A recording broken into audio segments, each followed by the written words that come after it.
Բարեկամներ, ողջույն։ Երևանը պետք է հաշվի առնի Ռուսաստանի դիրքորոշումը եւ հանրաքվե անցկացնի Եվրոմիության անդամակցության վերաբերյալ։ Սրանք իմ խոսքերը չեն, Աստված հեռու պահի, սա Ռուսաստանի Դաշնության նախագահ Վլադիմիր Պուտինի հայտարարությունն է։ Այսպիսով,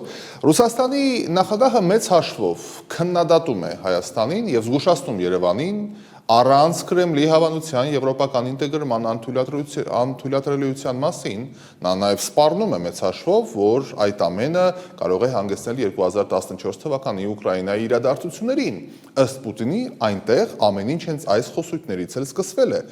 Այս հայտարարությունները արվել են Պուտինի կողմից Մոսկվայում մայիսի 9-ին կայացած մամուլի ասուլիսի ժամանակ, որը Ռուսաստանում ավանդաբար նշվում է որպես հաղթանակի օր, մայիսինը մեծ հաշվով մեզ մոտել է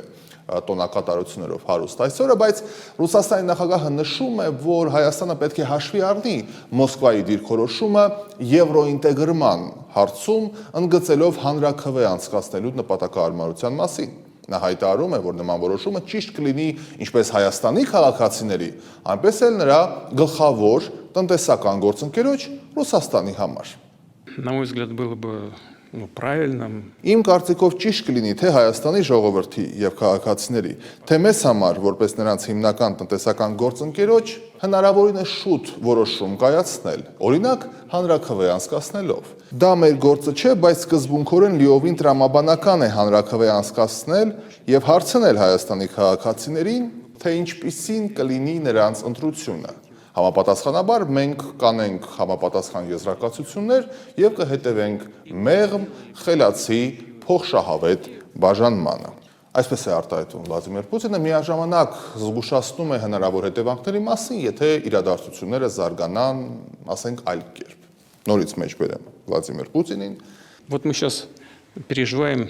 все, что происходит на украинском направлении. Մենք այժմ ականատես ենք լինում Ուկրաինայում տեղի ունեցած ամեն ինչի, բայց որտեղից է սկսվել այդ ամենը։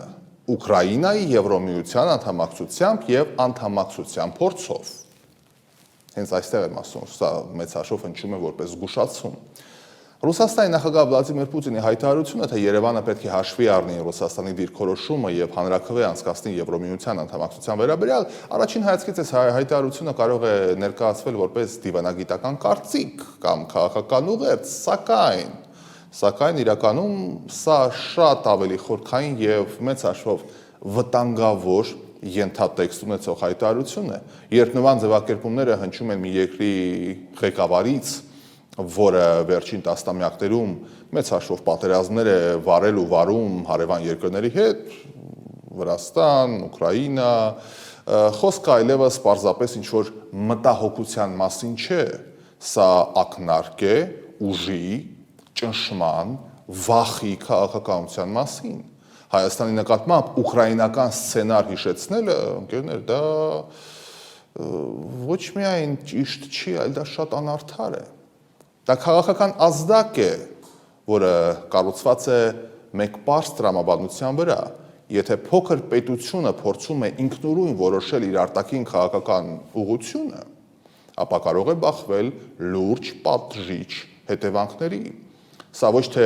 գործընկերային հարաբերությունների լեզու է, այլ մեծ հաշվով մենք նախորդ թողարկումներում էլ խոսեցինք, սա կայսրական կենտրոնի վերաբերմունք է դեպի նախկին տարածք։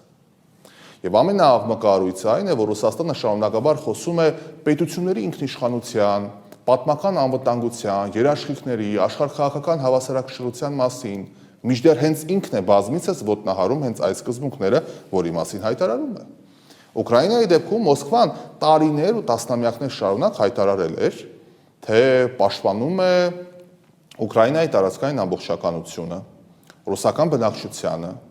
անվտանգությունը եւ պատմական արդարությունը եւս պաշտպանում է։ Արդյունքում տեղի ունեցավ ինչ? Լայնածավալ ներխուժում, 100 հազարավոր զոհեր, միլիոնավոր փախստականներ, օկուպացված հսկայական տարածքներ, որոնք իրենց չափերով, ասենք, որ Հայաստանը գերազանցում են։ Էլ չեմ ասում տասնյակ ավերված քաղաքների մասին, որի վերակառուցման համար Աստված գիտի թե ինչ միջոցներ են պետք լինելու եւ թե որտեղից են հայտնվելու, դա եւս հարց է։ Եվ այստեղ առաջանում է ամենակարևոր հարցը։ Եթե Ռուսաստանը իրեն իրավունք է վերապահում ուժով վերաձևել սահմանները Ուկրաինայում, Վրաստանում, ապա ինչու Հայաստանը պետք է վստահ լինի, որ նման տրամաբանություն երբեք չի լինի Հայաստանի հանդեպ։ Մանավանդ պատմության մեջ եթե դիտարկենք, նման դեպքեր ցավոք, բայց բազմիցս եղել են։ Երբ մեծ տիրությունը սկսում է բաց տեքստով հիշեցնել նույն ուկրաինական սցենարի մասին, դա այլևս կներեք, բայց դիվանագիտություն չէ։ Դա հոգեբանական ճնշում է, որը կառուցված է վախի վրա, մանավանդ այս նախընտրական շրջանում։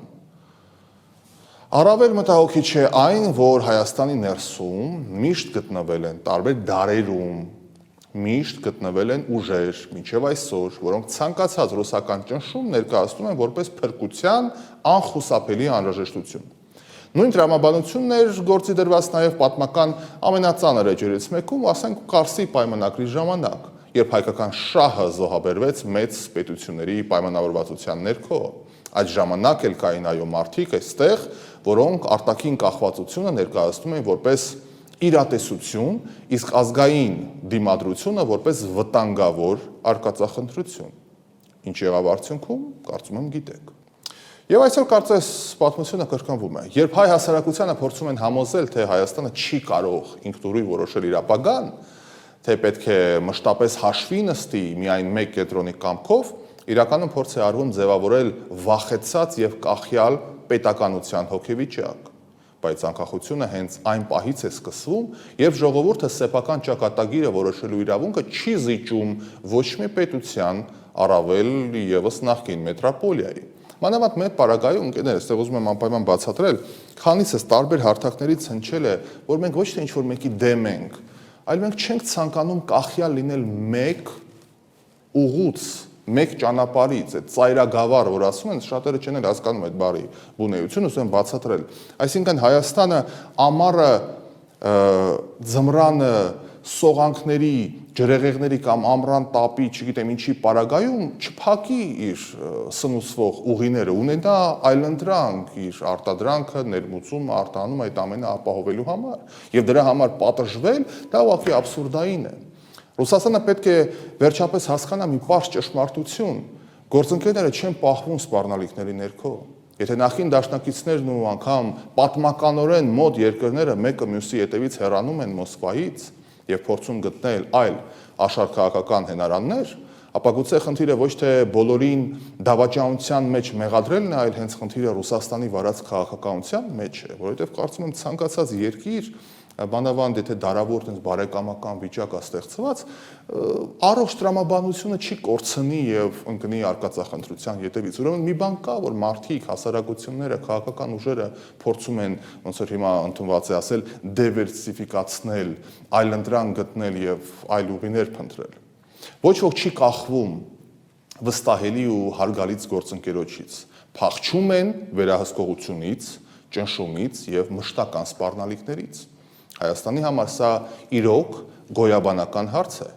Կամ երկիրը շարունակում է ապրել վախի եւ արտաքին թելադրանքի պայմաններում, կամ վերջապես ձևավորվում է ինքնիշխան պետականություն, այդ գիտակցությունը գոնե, որտեղ ոչ մի օտար մայրաքաղաք իրավունք չունի որոշելու ժողովրդի ընտրությունը, որովհետեւ ուկրաինական սցենարը, որով մեզ հիմա վախացնում են, այդ անիցիալ ուկրաինական սցենարը սկսվում է ոչ թե տանկերից, այլ այն պահից, երբ մի պետություն իրեն իրավունք է վերապահում մյուսի կամքն ու ազատությունը սահմանափակել։ Մտածեք այդ ուղղությամբ։